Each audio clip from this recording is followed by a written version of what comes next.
Shrimati Shantaben Haribhai Gajera campus Vidyasabha खाते ज्ञान शक्ति रेसिडेंस स्कूल में प्राथमिक और माध्यमिक और उच्च माध्यमिक शाळाना बाळ वैज्ञानिकों द्वारा टेक फेस्ट 3.0 નું ભવ્ય આયોજન કરવામાં આવ્યું છે। આ પ્રદર્શનમાં ગણિત, વિજ્ઞાન અને ટેકનોલોજી અને પર્યાવરણ જેવા વિષયો પર આધારિત મોડલ્સ રજૂ કરવામાં આવ્યા હતા। વિદ્યાર્થીઓએ સૌર મંડળ તેમજ એર પોલ્યુશન કંટ્રોલ તેમજ ટેપ ગાર્ડન તેમજ કોડિંગ સિસ્ટમ અને સેન્સર ટેકનોલોજી તેવી તદ્દન નવા કોન્સેપ્ટથી અવનવી સંકળાઓ રજૂ કરી હતી। 700થી વધુ વિદ્યાર્થીઓ ભાગ લીધો હતો, પોતાની ક્ષમતાઓ પ્રદર્શિત કરી હતી। ટેક ફેટ 3.0 કાર્યક્રમનું ઉદ્ઘાટન જિલ્લા વિકાસ અધિકારી પીબી પંડ્યા દ્વારા કરવામાં આવ્યું હતું। District primary education officer GM Solanki હાજર રહ્યા હતા। તેમણે બાળ વૈજ્ઞાનિકોને પ્રોત્સાહિત કરતા જણાવ્યું હતું કે આજના યુગમાં ટેકનોલોજી અને વિજ્ઞાનનો યોગ્ય ઉપયોગ કરી પર્યાવરણને સંભાળતા એક શ્રેષ્ઠ જીવનશૈલી અપનાવી શકાય છે। આ વિશેષ પ્રદર્શન નિહાળવા 4000થી વધુ વિદ્યાર્થીઓ અને વાલીઓ ઉપસ્થિત રહ્યા હતા। વિદ્યાર્થીઓએ રજૂ કરેલા મોડલ્સની ખૂબ જ પ્રશંસા કરી હતી। સંસ્થાના પ્રમુખ વસંતભાઈ ગજેરા, મંત્રી ચતુરભાઈ ખૂટ તેમજ કેમ્પસ ડાયરેક્ટર વસંતભાઈ પેથાણી દ્વારા ભાગ લેનાર તમામ વિદ્યાર્થીઓ તેમજ માર્ગદર્શક શિક્ષકોને શુભેચ્છા પાઠવી હતી। આ પ્રદર્શનનું વ્યવસ્થા કરવામાં જ્ઞાન શક્તિ શાળાના તમામ સ્ટાફ અને સાયન્સ વિષયના શિક્ષકોએ ખૂબ જ જહેમત ઉઠાવી હતી। તેમણે પણ સંસ્થા પરિવાર તરફથી અભિનંદન પાઠવ્યા હતા।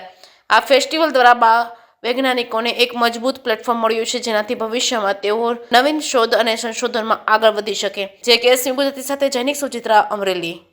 ભારત સરકારના જ્ઞાન શક્તિ પ્રોજેક્ટ અંતર્ગત અમરેલી ખાતે કાર્યરત શ્રીમતી શાંતાબા ગજેરા જ્ઞાન શક્તિ સ્કૂલમાં આજરોજ વિજ્ઞાન મેળાનું આયોજન કરવામાં આવેલ છે।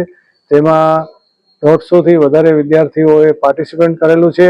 100થી 116 કરતાં વધારે કૃતિઓ વિવિધ થીમ ઉપર વિદ્યાર્થીઓ દ્વારા બનાવવામાં આવેલી છે, જેમાં પર્યાવરણનું જતન, ગ્લોબલ વોર્મિંગ અને અલગ અલગ સાયન્સ અને ટેકનોલોજીના વિષયો ઉપર બહુ જ સુંદર મોડેલો શાળાના પ્રોજેક્ટ ડાયરેક્ટર શ્રી વસંતભાઈ અને શાળાના શિક્ષકોની મદદથી વિદ્યાર્થીઓએ ખૂબ જહેમત અને મહેનતપૂર્વક બનાવેલા છે। સમગ્ર જે વિજ્ઞાન મોડેલનું પ્રદર્શન છે એ તમામે એક વખત જોવા જેવું છે અને આવું સરસ પ્રદર્શન કરવા માટે ડાયરેક્ટરશ્રી, આચાર્યશ્રી અને આમાં ભાગ લેનાર તમામ શિક્ષક વિદ્યાર્થીઓને હું હૃદયપૂર્વકના અભિનંદન પાઠવું છું। આજરોજ શ્રીમતી શાંતાબેન હરિભાઈ ગજેરા કેમ્પસ ખાતે જ્ઞાન શક્તિ રેસિડેન્શિયલ સ્કૂલ ઓફ એક્સલન્સ તેમજ પ્રાથમિક શાળા, માધ્યમિક શાળા, ઉત્તર માધ્યમિક શાળા, ગુજરાતી માધ્યમ, અંગ્રેજી માધ્યમ અને મિશ્ર માધ્યમના વિદ્યાર્થીઓ દ્વારા ટેક ફેસ્ટ 3.0 ગણિત વિજ્ઞાન પ્રદર્શનનું ખૂબ સરસ આયોજન થયું। આ આયોજનમાં 136 કૃતિઓ અને 700થી વધારે વિદ્યાર્થીઓએ ભાગ લીધેલો છે। તેઓએ પર્યાવરણ, ટેકનોલોજી તેમજ ગણિત વિજ્ઞાનના મોડેલ અને જે સમાજ ઉપયોગી, જે લોકોને ઉપયોગ થાય તેવા કોન્સેપ્ટ સાથે વિદ્યાર્થીઓએ પોતાના વિચારો અત્રે રજૂ કરેલા છે। આ બાળ વૈજ્ઞાનિકોની કૃતિને પ્રોત્સાહન આપવા માટે જિલ્લા વિકાસ અધિકારી માનનીય પીબી પંડ્યા સાહેબ ઉપસ્થિત રહ્યા હતા અને તેઓએ આ કાર્યક્રમને ખુલ્લો મૂકી અને પ્રદર્શન નિહાળવા માટે અત્યારે આ કાર્યક્રમ શરૂ છે। તો સાથે સાથે શિક્ષણ વિભાગમાંથી શિક્ષણ સમિતિના ચેરમેન શ્રી તુષારભાઈ જોશી અને જિલ્લા શિક્ષણ અધિકારી શ્રીની ઓફિસમાંથી માનનીય સોલંકી સાહેબ ઉપસ્થિત રહ્યા હતા। સાથે સાથે વાલીશ્રીઓ, વિદ્યાર્થીઓ, આજરોજ 4000થી 5000 વિદ્યાર્થીઓ તેમજ વાલીશ્રીઓ અને જે લોકો ટેકનોલોજી અને વિજ્ઞાન ક્ષેત્રે જેને ઇન્ટરેસ્ટ છે, જે રસ ધરાવે છે, તેઓ આજરોજ મુલાકાત લેવાના છે અને આ ખૂબ સરસ આયોજન બદલ જે વિદ્યાર્થીઓએ ભાગ લીધો તેઓ અને જે વ્યવસ્થામાં રોકાયેલ છે તે તમામ સ્ટાફને ખૂબ ખૂબ અભિનંદન પાઠવીએ છીએ। સાથે સાથે સંસ્થાના પ્રમુખ શ્રી વસંતભાઈ ગજેરા દ્વારા આ સૌ વિદ્યાર્થીઓને ખૂબ ખૂબ अभिनंदन पाठवेल है। Thank you. नमस्ते, मेरा नाम है महालक्ष्मी। मैं एसएमटीएस गजेरा ज्ञान शक्ति रेसिडेंशियल स्कूल ऑफ एक्सीलेंस की एक विद्यार्थिनी हूँ।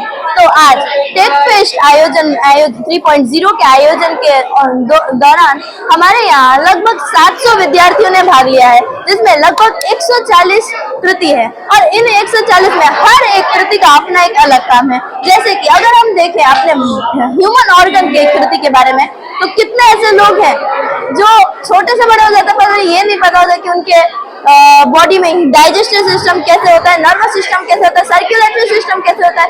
तो उसको दर्शाने के हमने ये मन में सोच के कितने ही ऐसे डाइजेस्टिव सिस्टम के प्रोजेक्ट को अंजाम दिया, फिर ह्यूमन बॉडी के प्रोजेक्ट को अंजाम दिया, अंदर के जो मस्कुलर सिस्टम, इन सारे प्रोजेक्ट को अंजाम दिया है। इसी के साथ कई सारे मिनरल्स, पेट्रोलियम की बर्बादी दिन ब दिन हो जा रही है, जिसकी वजह से आने वाले पीढ़ी में कार जैसे कार या फिर मोटरसाइकिल जैसे वाहन जो पेट्रोलियम से चलते हैं वो नहीं चल पाएंगे, इसलिए हमने इलेक्ट्रिक से चलने वाली कार, सोलर से चलने वाली कार का प्रोजेक्ट बना के हमने ये साबित कर दिया कि हम चाहे तो भारत को आगे बढ़ा सकते हैं, दुनिया को आगे बढ़ा सकते हैं, दुनिया को खत्म करने से रोक सकते हैं। और जैसे कि आजकल ग्लोबल वार्मिंग बहुत ज्यादा है और इसी ग्लोबल वार्मिंग की वजह से धरती पे पॉल्यूशन बहुत ज्यादा बढ़ रहा है, इसीलिए हमने अर्थ को बचाने के लिए वो जो लेयर का project of the green house जैसे प्रोजेक्ट को अंजाम दिया है। इसी के साथ आजकल चोरी डकैती जैसी चीजें बहुत ज्यादा बढ़ती है, इसीलिए हमने स्मार्ट विलेज के प्रोजेक्ट को अंजाम दिया है। स्मार्ट विलेज से हमने ये सबको दिखाया है कि हम चाहे तो गांव में स्मार्टनेस ला सकते हैं, पर अगर हमने चाहा तो इसी के साथ मैं ज्ञान शक्ति residential school of excellence Vidyasabha की विद्यार्थिनी अपने शब्दों को विराम देती हूँ। अस्तु, जय हिंद, जय भारत, वंदे मातरम। મારું નામ વાજા કૃપા રમણીકભાઈ છે। આજે અમારી શાળા શ્રીમતી શાંતાબેન ગજેરા કેમ્પસમાં સાયન્સ ફેરનું આયોજન થયેલું છે, જેમાં ઘણા બધા વિદ્યાર્થીઓએ ભાગ લીધો છે। એમાં અમે લોકો પણ પાર્ટિસિપેટ થયા છે। આ બધા પ્રોજેક્ટમાં અમને ઘણું બધું જાણવા મળે છે અને અમને ઘણી બધી પ્રેરણા મળે છે।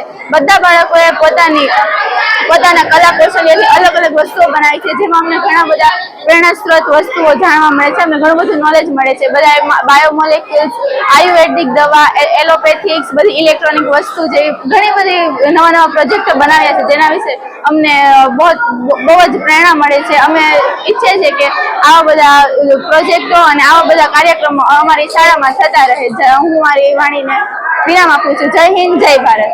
હું શાંતાબેન હરિભાઈ ગજેરા કેમ્પસ શાળાની અંદર અભ્યાસ કરું છું। અમે ત્રણેય વિદ્યાર્થીઓ 11 સાયન્સના સ્ટુડન્ટ છીએ।